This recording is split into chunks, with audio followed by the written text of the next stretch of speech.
Prior to September 7th of 1996, as we all know, Tupac Shakur was an artist who was signed with Death Row Records.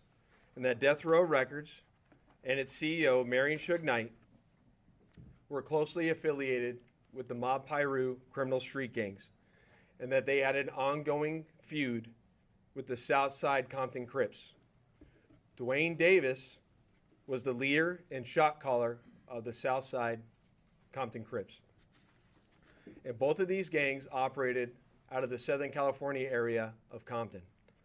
On the night of September 7th of 1996, Tupac Shakur, along with Suge Knight, and members of their entourage, which include members of Mob Piru, came to Vegas to attend the Mike Tyson fight at the MGM Grand Garden Arena. Members of the Southside Compton Crips, which included Dwayne Davis, along with his nephew Orlando Anderson, were also in attendance at the same event.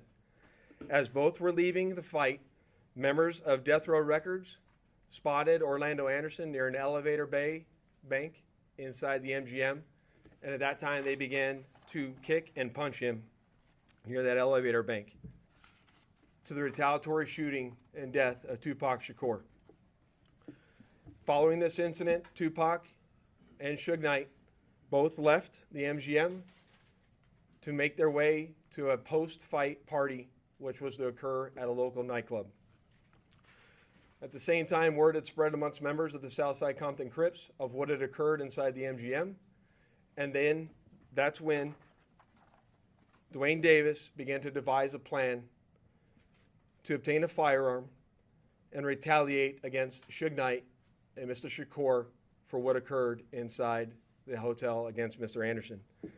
After Davis obtained a gun, he entered into a white Cadillac along with Terrence Brown, DeAndre Smith, and Orlando Anderson.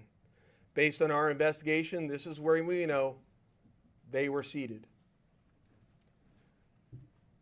At some point in time, as they were in the white Cadillac, Mr. Davis took the gun that he had obtained and provided it to the passengers in the rear seat of the vehicle.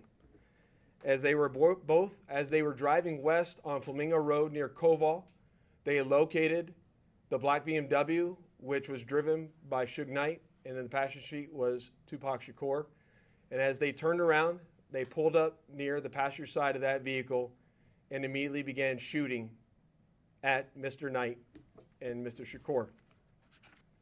Specifically, Dwayne Davis's own admissions to his involvement in this homicide investigation that he provided to numerous different media outlets. In our section, we knew at this time that this was likely our last time to take a run at this case to successfully solve this case and bring forth a criminal charge. It was at that time that this case was assigned to Cliff Mogg, a detective within my homicide section. And over the last 5 years, my section worked closely, hand in hand with the Clark County District Attorney's Office, and followed a systematic investigative plan over the last 5 years.